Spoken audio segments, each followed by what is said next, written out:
Beaucoup de chrétiens prient pour la prospérité, mais ils ne la voient jamais vraiment arriver dans leur vie.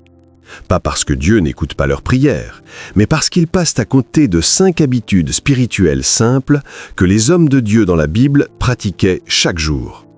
Salomon les connaissait, Abraham les a maîtrisées, et dans les prochaines minutes, tu vas découvrir ce qu'il faisait différemment. Habitude numéro 1. Donner avant d'en avoir besoin. La première habitude peut te surprendre, parce qu'elle va à l'opposé de tout ce que le monde enseigne sur l'argent. Elle se trouve dans Proverbe 11, 24. Tel donne libéralement et devient plus riche. Tel épargne à l'excès et ne fait que s'appauvrir. Voici la vérité. La prospérité ne poursuit pas ceux qui accumulent. Elle poursuit ceux qui donnent. Abraham a donné la dîme à Melchisédek bien avant de devenir le père de nombreuses nations. La veuve de Sarepta a donné son dernier repas au prophète Élie, et son huile ne s'est jamais épuisée. Ils n'ont pas donné parce qu'ils avaient déjà beaucoup. Ils ont donné en premier, et ensuite l'abondance est venue. La plupart des gens disent « Quand j'aurai plus, je donnerai ». Mais c'est justement pour cela qu'ils n'ont jamais plus. Habitude numéro 2, parler la vie sur tes finances. Proverbe 18, 21 dit « La mort et la vie sont au pouvoir de la langue ». Tes paroles ne sont pas seulement des sons, ce sont des graines. Quand tu dis constamment « Je suis fauché, je ne peux pas me le permettre », l'argent est toujours un problème. Tu plantes des graines de pauvreté. Mais quand tu déclares ce que Dieu dit, tu plantes la foi. La Bible dit « Mon Dieu pourvoira à tous vos besoins selon sa richesse avec gloire ». Déclare-le, même quand ton compte bancaire ne ressemble pas encore à la promesse. Car Hébreux 11, 1 nous rappelle « La foi est une ferme assurance des choses qu'on espère. La foi rend réel ce qui n'est pas encore visible. » Habitude numéro 3. Honorer le repos que Dieu a établi. Dieu a ordonné dans Exode 28 d'honorer le jour de repos.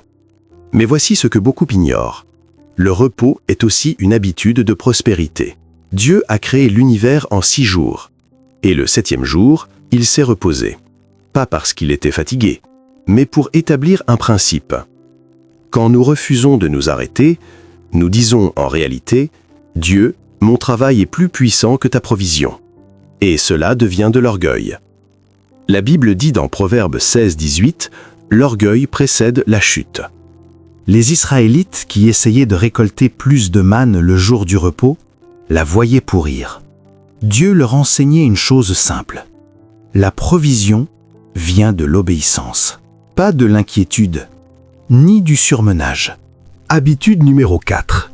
Chercher la sagesse avant la richesse. Quand Dieu est apparu à Salomon dans 1 Roi 3, il lui a posé une question. « Demande ce que tu veux que je te donne. » Salomon aurait pu demander de l'argent, du pouvoir, de longues années de vie, mais il a demandé la sagesse. Et que s'est-il passé ? Dieu lui a donné la sagesse et la richesse en bonus. La Bible dit dans Proverbe 4, 7 « La sagesse est la chose principale. » Quand tu as la sagesse, tu sais comment gérer l'argent, comment multiplier l'argent et comment prendre des décisions qui attirent la faveur de Dieu. Un conseil simple, lis le livre des Proverbes régulièrement et écoute la petite voix intérieure avant de prendre des décisions financières. Car la sagesse t'évite les erreurs coûteuses qui gardent beaucoup de gens dans la difficulté. Habitude numéro 5. Être reconnaissant tout en attendant plus. Cela peut sembler paradoxal, mais c'est un génie spirituel. Dans Philippiens 4, 11, 12, l'apôtre Paul dit qu'il a appris à être content dans toutes les situations, dans l'abondance et dans le manque. Mais quelques versets plus loin, la Bible dit « Mon Dieu pourvoira à tous vos besoins ». Voici l'équilibre. Le contentement n'est pas la résignation. C'est faire confiance à Dieu pendant le processus. Parce que le manque de contentement rend les gens désespérés. Et les personnes désespérées prennent souvent de mauvaises décisions. Elles tombent dans les pièges, des gains rapides, des dettes inutiles ou des choix précipités. Mais les personnes reconnaissantes restent stables. Elles continuent de pratiquer les bonnes habitudes et elles prospèrent au bon moment. car Ecclésiaste 3.1 dit « Il y a un temps pour toute chose ». Et peut-être que ton temps est plus proche que tu ne le penses. Voici une vérité que peu de gens aiment entendre. Ces habitudes ne fonctionnent pas si tu les fais une seule fois. Abraham ne donnait pas une seule fois. Salomon ne cherchait pas la sagesse une seule fois. La veuve n'a pas obéi une seule fois avant de retourner à son ancienne vie. Ils ont transformé ces principes en mode de vie. Et la prospérité est devenue leur réalité. Peut-être que tu regardes cette vidéo aujourd'hui pour une raison. Peut-être que Dieu est en train de te repositionner. Il te montre le modèle que les hommes de foi ont suivi. Et il te pose une question simple. Vas-tu vraiment le mettre en pratique? Car Jacques 1, 22 dit « Mettez la parole en pratique et ne vous bornez pas à l'écouter ». Alors commence aujourd'hui. Choisis une habitude, donne quelque chose, déclare la vie sur tes finances, planifie ton temps de repos, lis les proverbes demain matin et pratique la gratitude. Et regarde ce que Dieu fera quand tu marcheras dans l'obéissance. Si ce message t'a parlé, écris « Amen » dans les commentaires. Partage cette vidéo avec quelqu'un qui prie pour une percée dans sa vie. Et abonne-toi à Source de Paix pour recevoir régulièrement des messages bibliques qui fortifient ta foi et apportent la paix à ton cœur.